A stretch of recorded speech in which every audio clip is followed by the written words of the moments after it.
So thanks everyone for coming to this ATTACH talk in the middle of summer. We really appreciate it. I'm going to be talking today about First Nations principles of OCAP, providing an introduction to this. Before we jump into it, I do want to have a couple caveats that I put out there first. So first of all, I am absolutely not an expert on working with First Nations communities, with doing research with First Nations communities. I'm the person that took the OCAP course, and this is a high-level overview of some of the things that I learned while taking the course. So I very strongly recommend that if you are interested in doing this or learning more, please consider taking the course because it is definitely worthwhile. And also when you ask questions, bear in mind again that I am not an expert on this, so I'll do the best, I'll answer your questions to the best of my ability, but there might be a couple things that I need to go look up. The other caveat that I want to point out is that the course itself is about 6 hours, and I have distilled that into less than an hour's worth of material. So there's a couple of things that I will not be able to go over in much detail.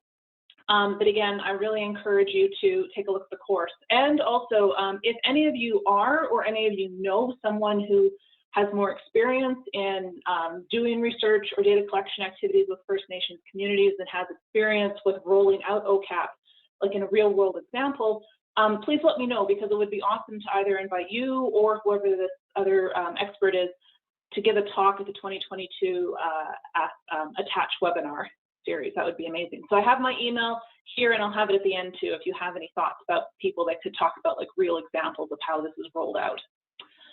So jumping into my talk, wake up computer. Okay, so before I talk about what OCAP is, I wanted to talk a little bit about why OCAP is. Why is OCAP necessary? Where did it come from? So OCAP was created by the First Nations Information Governance Center, or the FNIGC, and they are a national office, although there are also regional sites as well. And their mandate is broadly to support the data collection, analysis, and dissemination needs of First Nations communities. And where this is coming out of is the recognition that we live in a world of data. This is definitely a data age, and data is both an asset and a tool, and it's a double-edged asset and tool. In the past, there has been a very rocky history with data and its use with First Nations communities and people. It has been used to devalue, discriminate against, and persecute against First Nations peoples. And the misuse of data can have some very serious consequences for First Nations communities and individuals, including physical, psychological, social, economic, legal, and relational harms to relations with government and relationships with researchers. And in the OCAP course, they provided 3 examples of how this can be an issue and how this was an issue. So the first example that they spoke about, and I didn't even know about this until I took the course, and this absolutely blew my mind that this even happened. Apparently in the 1940s and 50s, the Canadian government approved a set of, and I'm including quotes, nutrition studies. There was issues with starvation in First Nations communities in northern Manitoba. There were concerns about malnutrition within the residential schools. The government sent people in, and for some reason, researchers in the government decided that this was an excellent opportunity to study nutrition rather than address the problem. So instead of actually like providing food and resources to the communities that were having an issue with starvation, they started to do things like provide supplements, do comparisons. There were cases, for example, with the residential schools where they even withdrew things like dental care because they were worried about how that might be affecting the findings of the work that they were doing. And this was a very large project. It involved about 1,300 individuals, most of whom were children in the residential schools. And huge problems with this. The communities were not consulted about this. The communities were not told. There was no consent. There was no discussion with the children's parents about what was going on. There was no option to refuse to participate in the study. And there wasn't even anything really that came out of this work, because I'm sorry, this just totally blew my mind when I found out about this, because if someone is starving, you don't give them vitamins. Like I just do not understand how this work happened. But nonetheless, this is an example of a research project that occurred with First Nations communities as a misuse of research and data. And unfortunately, even though this happened in the 1940s and 50s, there's examples of issues. So they also discussed something called the Barrow alcohol study, which took place in Alaska. I think the data was collected in the 70s, but discussion of it came out in the 80s. And the community was interested in better understanding what was going on in terms of alcoholism and alcohol consumption within the community. Researchers came in, did a bunch of data collection, disappeared, and they ran their analyses and published without consulting with the community. And their work was not, how do I put it? They completely lost sight of the fact that they were dealing with a community of people, and that how they framed and talked about their results would have real life implications for this community and this people. And unfortunately, they were not very kind. They put a spin on it. They made it sound like this was a community of alcoholics. The papers picked it up, and then there was massive, blowback on the community, because that is a very terrible reputation to have. And worse, the scientific community also took a closer look at the analyses and found that there was actually a lot of issues with how they had decided to go about and analyze their data. So after all that, it wasn't even true. But at that point, the damage had already been done, and there was economic repercussions for this community in Alaska. So again, misuse of research and data, not very good. And then even worse, up until the 2010s, this continued to be an issue.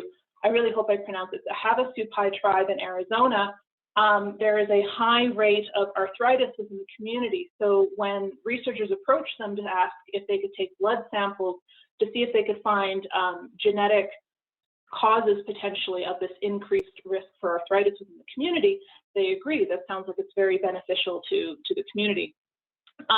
Unfortunately, informed consent was not very well explained.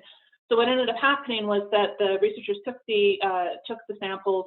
They did the original study, looked for genetic markers of arthritis. They didn't find anything. But what the Havasupai people did not know was that their samples were being kept and were being reused in other studies that fell under the mandate of health research. So the samples were currently used to look at schizophrenia research, and it again was not interpreted in a way that was very kind to the people, or took into account the impact on the community. There were other studies where Havasupai DNA was compared to animal DNA, which was very insulting.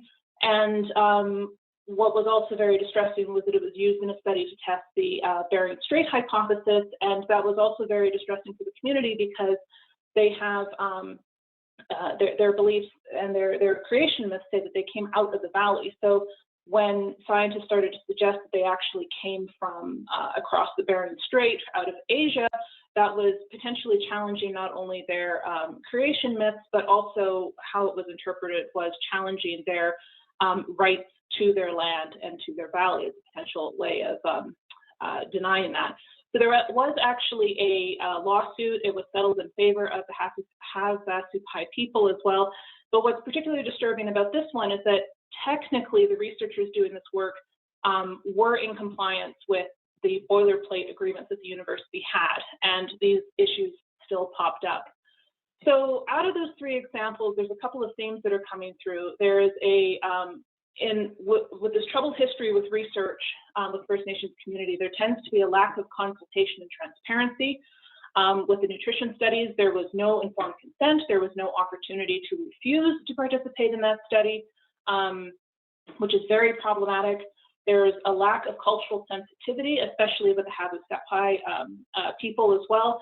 What I didn't mention was that within their belief system, when someone passes, you also put to rest all parts of that person. So it was moreover incredibly distressing to find out that there had been relatives who had died since the study began, and then to find out that they had parts of them kept in freezer at the university.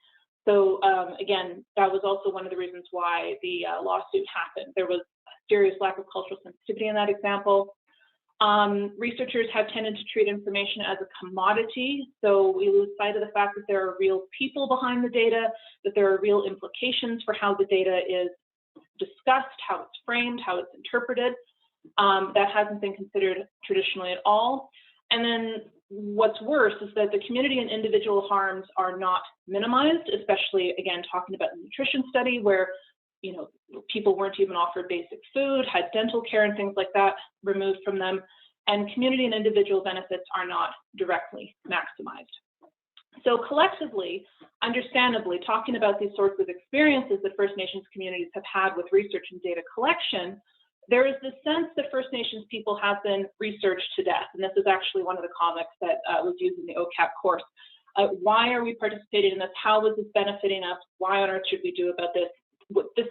We just seem to be, you know, tricked and all the time, and this is just not good. So there is a very rocky history with government and researchers when it comes to data collection, but at the same time, First Nations communities and the FNIGC in particular recognizes this double-edged aspect of data. It has been misused in the past, but it can also be an asset and a tool that can support First Nations community. It's an important aspect of self-determination. First Nations people are the best experts on what is good for First Nations people, but in order to understand what's going on, you need data to speak to what is happening. So that's an important aspect of supporting self-determination. And broadly speaking, having access to data is also an important component of their cultural preservation as well as cultural development. So collectively then, this has led First Nations people or the FNIGC to say that, you know, in order to do these things, we really need to be in control of our own data. So OCAP is part of this assertion that First Nations have the right to govern how First Nations data is collected, used, and disclosed to make sure that it is being used in a way that maximally benefits communities, minimizes harm, and helps with these aims of self-determination, cultural preservation, and development. And that seems like a very straightforward and very reasonable statement. But unfortunately, as the course went into, there are additional problems that have to be considered. The first one is the question of where First Nations data is kept and who collects it. There is a gobsmacking large amount of First Nations data that's held by the Canadian federal government. And this is just because I understand of how the agreements are made between the federal government and with First Nations communities. So for example, Indigenous and Northern Affairs Canada has 210 databases alone that contains First Nations information.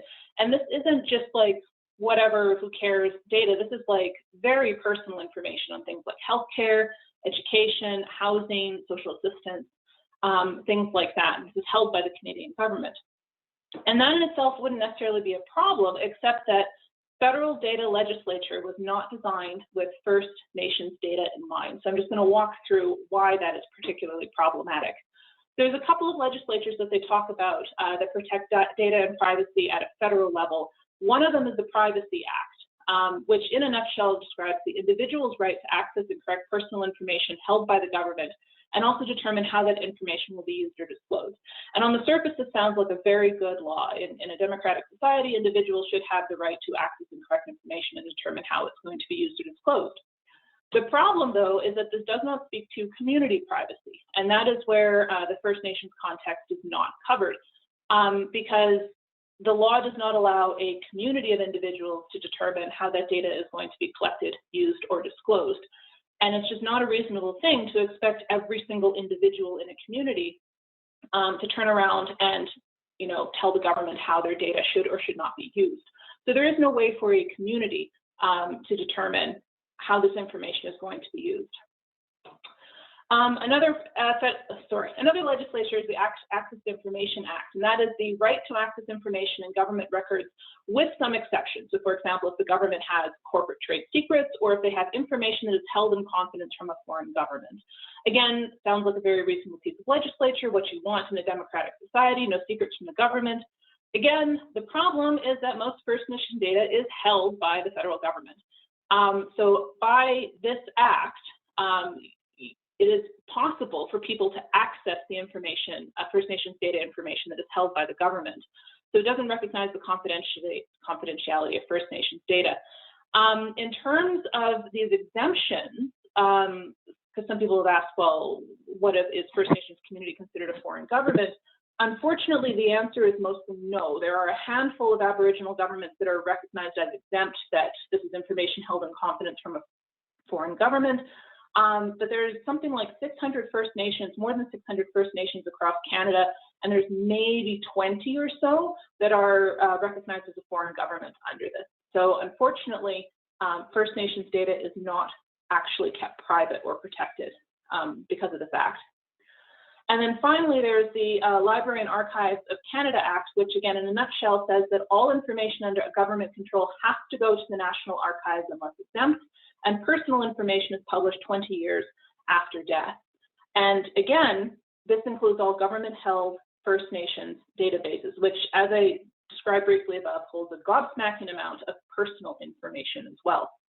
Now, there is that exemption piece, but exemptions are granted, again, to individuals, not to communities. So a community can't turn around and say, I do not want this to happen to my data.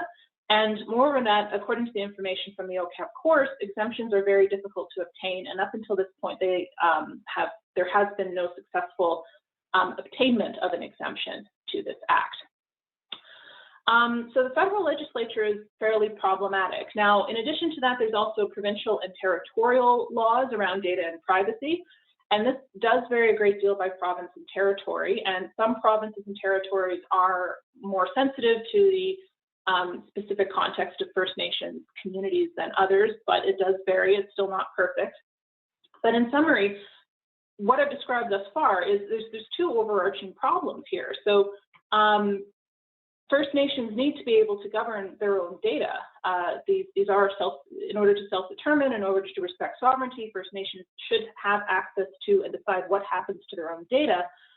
But most of the First Nations data is held outside First Nations community and mostly by the federal government. And there's inadequate legislature in place to protect it. The First Nations context is not adequately considered in that legislature. And this is where OCAP comes in. Yes, enter OCAP. So OCAP was designed by the FNIGC to address some of these gaps in legislature, as well as to support self-determination of First Nations people. So briefly, OCAP is a set of principles that guides how data is used, First Nations data is used in such a way to maximize the benefit of that data to the community and minimize harm of that data to the First Nations community. OCAP is an acronym. So the O stands for ownership, and this defines the relationship of the community to its data. It's asserting that that data belongs to that First Nations community. It is theirs. It doesn't belong to the government. It doesn't belong to the researchers. It belongs to the community from where it was collected.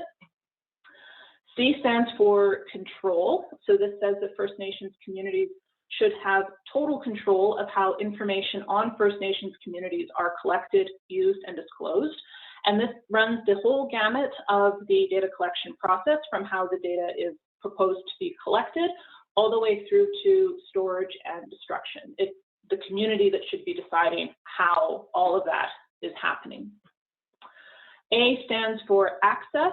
So First Nations communities, in order to effectively use this data, need to have access to their data as first one, and they also should have, decide who has access to that data. So where that data is held and by whom. Now, in order to accomplish all three of those things, in order to assert ownership of data, control over data, and determine access to the data, you need to actually possess the data, which is where the P comes in. And possession is different from ownership in that it's more about stewardship. It refers to physical state or location of the data, agreements about where the data is going to be held, who's going to have access to it, who's going to take care of it, things like that.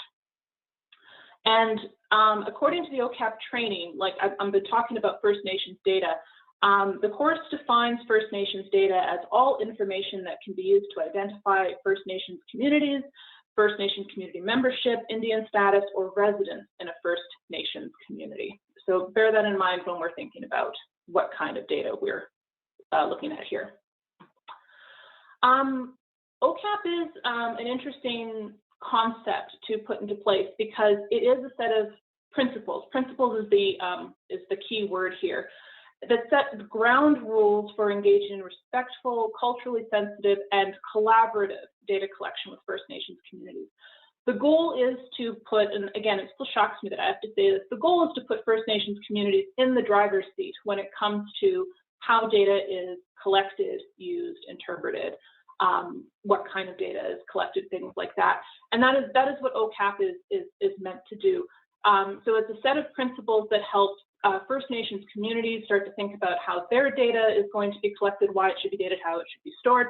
And it's also used as a way to define how researchers and government should be thinking about approaching partnerships with First Nations community and data collection in First Nations community. So the goal of OCAP,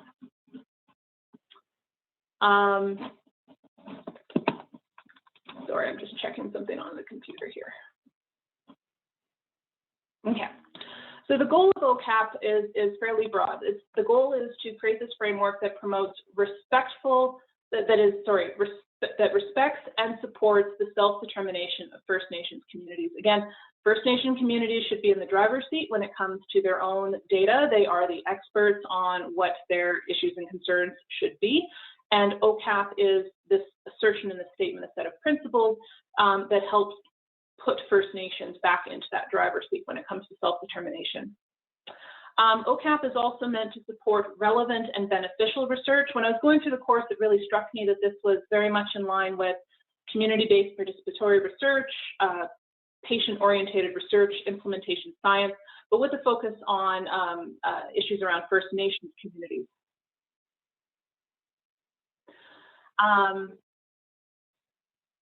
Sorry, someone is trying to call me. If someone is trying to call me, could you please just put that into the text box? To support relevant and beneficial research. The goal is also to make sure the First Nations communities are determining or contributing to how data is interpreted and disseminated. When I first heard this, the first thing that went through my head, as from a researcher perspective, was, oh, could this be used potentially to like squash information that you don't want to get out there?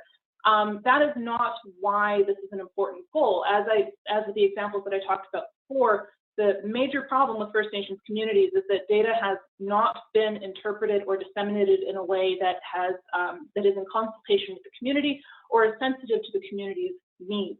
So as a result of that unfortunate history, OCAP is setting out principles that say that no, the community absolutely should be determining or contributing to how data is interpreted and disseminated to make sure that it is culturally sensitive and that it does maximize benefits while minimizing harms to the community.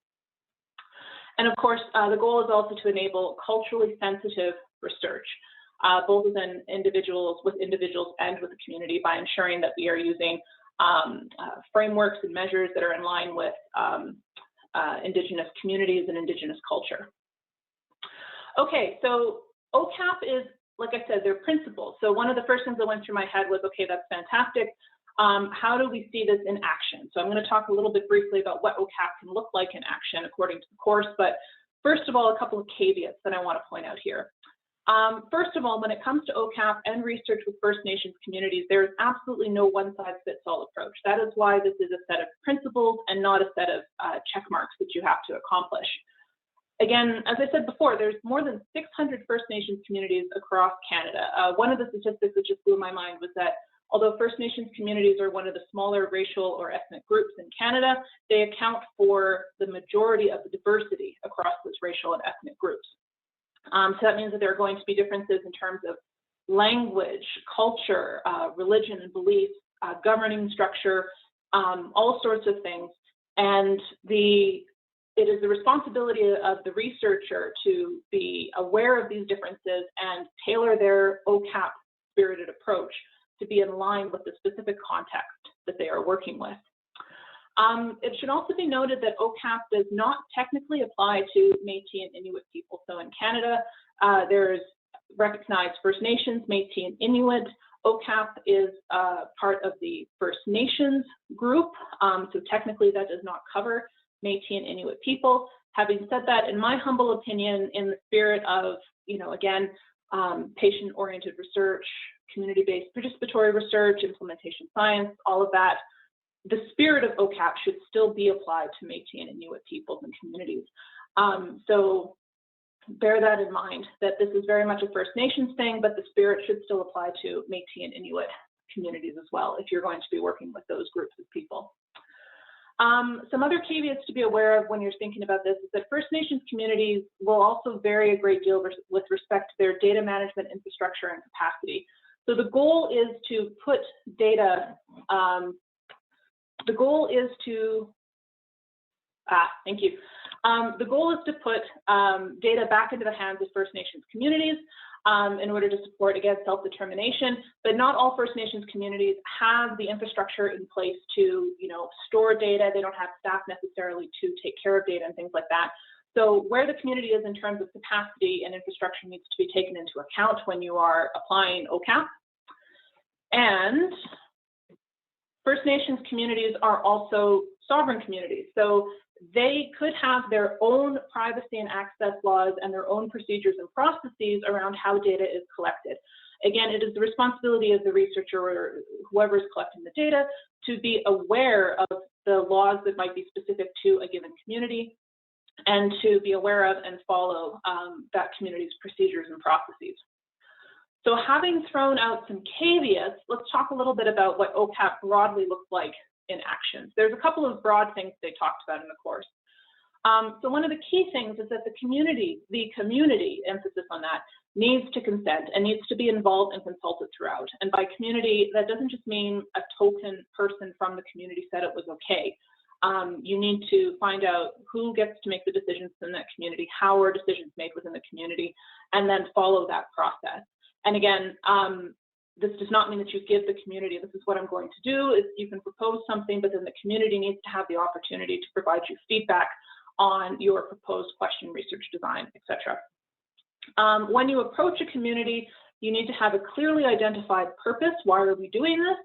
A proposed approach to data collection. Again, there has to be opportunity for feedback from the community. This is a partnership and a collaboration. And you also have to be able to clearly outline what the expected benefits of this research or this project is to the community and what possible harms could come to the community and how those harms are going to be minimized. And again, expect feedback from the community.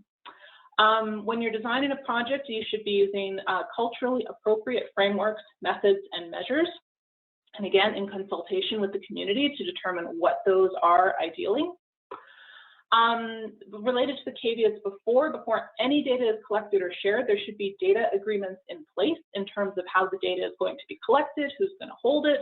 And in the case of communities that do not yet have the capacity to be their own data stewards, who is going to be the data steward? How is that going to look like? And how is the data stewardship going to be terminated? Like at what point is the data going to be returned back to the community? This is also important. The results need to be presented to the community prior to publication, and that is so that the community can get the results, so understand what you found, what are the benefits, what are the implications, but also so that the community has a chance to comment on how findings are framed, how things are interpreted. And if there is any dissent with how things are interpreted or framed, that needs to be included in the publication as well. Again, we do not want another Barrow, Alaska. That should not happen again. And then again, data is returned to the First Nation community at the end of the project, or based on the agreements that were in place, the researcher, whoever's collecting the data, agrees to be a data steward until the First Nation community has the capacity to govern that data, or to take care of that data on their own. So very broad, and there's a couple more caveats that we need to consider. So first of all, one of the problems that keeps on popping up is that, and this is an example with the DNA example I gave earlier, existing university materials and agreements may not be OCAP compliant. And also, Tri-Council policy statement on ethical conduct for research involving humans is also technically not OCAP compliant. So even if you are doing everything that the university says you should be doing, even if you're doing everything that the Tri-Council says you should be doing, even if you're following all of the federal data laws, you need to be aware that that may not in and of itself be OCAP compliant. So you really need to go above and beyond. And this is some issues that popped up here in the past, because that might mean that you, on the researcher's part, because you might need to go to your university and negotiate changes to these materials and these agreements, but it is absolutely worth it because you're building trust, building relationships, and showing respect and sensitivity towards these communities that you are working with. Other things that are not OCAP compliant, as I said before, having a Tokens First Nations team member is not OCAP compliant. You really do need to go in there and form a relationship with the community when you're doing your work. And again, handing over a report at the end of the study is also not OCAP compliant. The community needs to be involved in the research throughout the process, and they get to have a say in how research is understood and interpreted and how that is put out there. Because these sorts of caveats came up because when OCAP first came out, there was some confusion about what OCAP compliance meant, and the SNIGC was having issues with researchers going into First Nations communities and saying, I am OCAP compliant, and then you go and you take a closer look and you have some of these things happening, which is not OCAP compliant. So as a result, the SNIGC copyrighted and trademarked the OCAP logo. Again, these are not my ideas. I do not own OCAP. This is just what I have learned from the course. And the SNIGC is also working on OCAP certification. So I'm looking forward to seeing what that is going to be looking like, because it'll smooth out, hopefully, a lot of these confusions or questions or concerns around OCAP and what it is and what it isn't. Now, I wanted to quickly talk about a couple of benefits, because in the past, at least my impression based on the course, is that there has been a lot of grumbling from people that are collecting data, because it does sound awful. It sounds like a lot of work on the researcher's part. But I really want to reiterate that OCAP does have a ton of benefits. First of all, it's beneficial to First Nations communities. Following the OCAP principles allows First Nations communities to harness data as a commodity to the benefit of the community. It allows the repatriation of data or First Nations to regain control of their data. Again, First Nations should absolutely be in the driver's seat when it comes to what is happening with that community or what the priorities are, things like that. OCAP also helps create a framework that supports respectful data partnerships, which is beneficial to everyone. And all of this together supports self-determination of First Nations communities. In addition to that, OCAP is also very beneficial to researchers, broadly defined. Anyone who has to collect data is falling under this researcher umbrella. Following OCAP is a roadmap that will help rebuild trust and open doors, because you are required as part of OCAP, you should be required regardless, but to do research in a culturally sensitive and respectful manner. There's also good odds that you will have improved quality and accuracy of data and research, because you are working in partnership with the community is on board, and that can only help when it comes to quality and accuracy of data. Improve research relevance. We all want to think that we are doing relevant research, and working with the community and working on issues that are important to the community will definitely help in terms of relevance. It'll help decrease bias in interpretations of First Nations data, because again, the First Nations community are a partner in how the data is interpreted and described and how it is disseminated. Meaningful capacity development, democratic research methods is how the course referred to it, but this is all in line with, again, community-based participatory research, patient-oriented research, implementation science, knowledge translation. All of that is supported by doing this work. And of course, community empowerment. And that's really what at the end of the day, sometimes we get caught up in all of our papers and stuff like that, but really community empowerment is a huge part of community empowerment, and community improvement, betterment, and support is why we do a lot of this, why we do this work. Okay, so that was a lot faster than I thought it was going to be, but in summary, OCAP is a set of principles that guides the development of respectful partnerships being the operant word there, between anyone who collects data, research or government, and First Nations communities, in a way that uses research to maximize benefits and minimizes harm to First Nations community. OCAP is an acronym that stands for Ownership, Control, Access, and Possession of Data, and it sets, again, up that framework that allows First Nations communities to be in the driver's seat when it comes to their own data, and requires researchers to form partnerships that are respectful and beneficial with those groups. The overall goal, as I just said, is to support First Nation self-determination when it comes to their own data.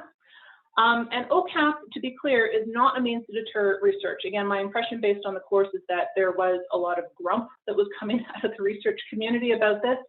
It is absolutely not a means to deter research. It is absolutely not a means to censor research.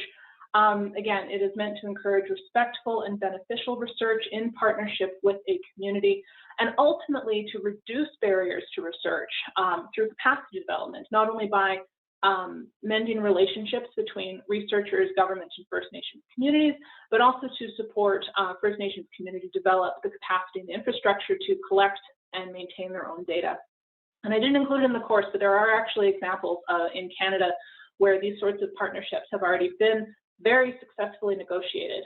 For example, there was a health database that was negotiated with the First Nations community on Cape Breton Island out in Nova Scotia, where they pooled all of their health data together. They set out a number of processes around how they could be approached for projects to use that data, what kind of questions they were primarily interested in.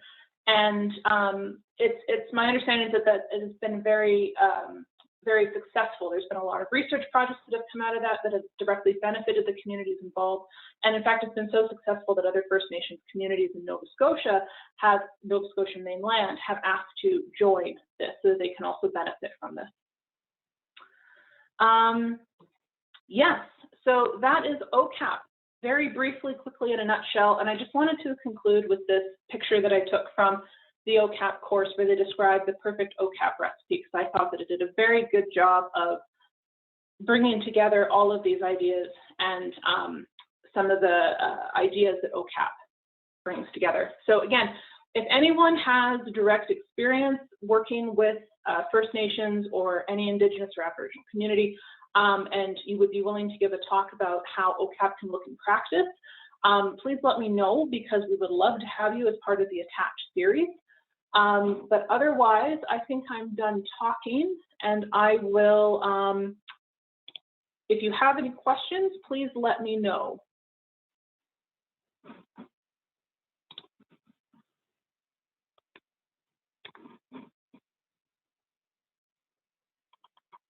Okay, so a couple of comments here. So first of all, from Angela, the Manitoba Métis Federation mirrored this concept with OCAS, so ownership, control, access, and stewardship. So excellent. So be aware that there are potentially similar concepts or ideas with Métis and Inuit peoples as well that you should be aware of when we're doing this work.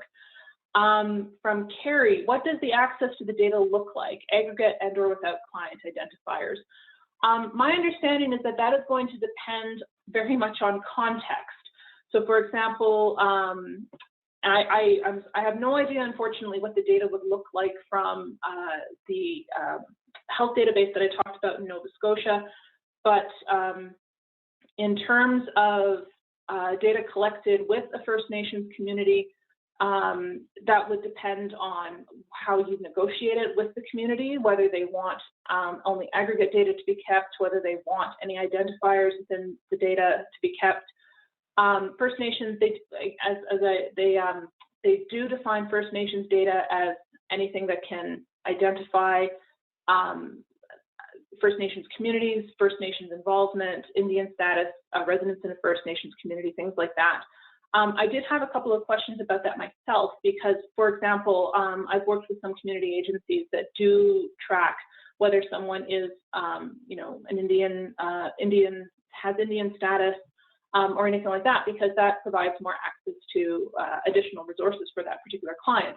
But it's not clear to me if that data itself is considered First Nations under OCAP, or if that database as a whole is First Nations under OCAP, or if it only applies to databases that are specifically around First Nations communities. So I'm sorry, I can't provide more answers to that question, Carrie. Any other questions or comments? I know that that was a very quick overview. I really do emphasize that if you can, please do take the course. It was very helpful, and to be honest, when I learned how much First Nations data is held by the government, I was absolutely, like I said, gobsmacked, and it actually started to get me thinking about, well, how much of my data is held by the government? I have a sneaking suspicion it is not as much as what is collected from First Nations individuals, but it did get me thinking myself about where is my information being held.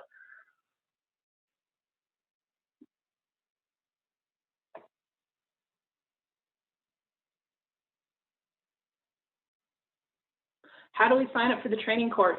So it's through Algonquin College. It does cost some money. I can't remember how much it was, but you can sign up through Algonquin College, and it's about 6 hours worth of material. And I understand, I haven't seen it yet, but I understand that you should, you get like a little certificate and all that kind of stuff that shows that you went through the course.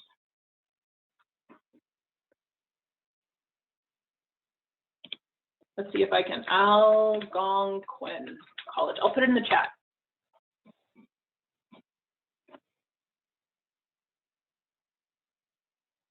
And of course, I strongly encourage, if you're not already doing this, to also educate yourself as well continue to educate yourself as well about issues around reconciliation and things like that. I've been trying to do that, and it is a very big concept to start doing this, but I did appreciate taking the OCAP course as a step towards that as well.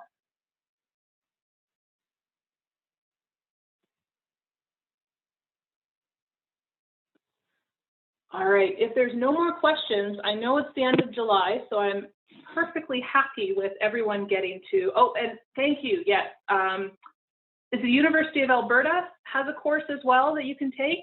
I think my sister had to take that one as well. I'll see if, yes. So that one is free. And I think that one it's less about OCAP and data specifically and more about educating, again, reconciliation focused. Yes, history, thank you. From Martha, has research increased involving First Nations people? I don't have the answer to that. I would hope that with OCAP rolling out, it sounds like there is more, hopefully more productive research and more collaborative and respectful research that is being conducted with First Nations people. It really does depend on the region. Like there are some places like Nova Scotia that do have capacity to repatriate their own data and really call the shots with things like that. I know that a good chunk of the course was also oriented towards people who are from First Nations communities and trying to understand how how do you assert yourself when it comes to your own data and what needs to happen when it comes to your own data. So a big part of the FNIGC is actually working with communities that do not yet have capacity and helping them get the capacity in order to effectively work with researchers and also have their own research, have their own data sets and things like that. So fingers crossed, we will continue to move in a respectful direction when it comes to this, because yeah, like I said, that nutrition study, I was just like, I can't even call that research. I don't know what that was. It was, yeah, anyway, yeah. All right. Thank you for coming. I appreciate you sharing your July with us. We do not have a webinar in August, so we'll be starting up again in September, and I'll be sending you more information about that towards the end of the summer. But in the meantime, I invite you to please send me any suggestions around this topic or any other topics you would like us to hear more about through the Attach webinar series. I'm going to be putting together the 2022 roster pretty soon. And yeah, feel free to email me with any comments, suggestions. Yeah, thank you, everyone. I really appreciate it. Very well done, Kharah. Very well done. Thank you, Martha. Thank you, Martha. Yeah, all right. Thank you again. I'm going to stop recording.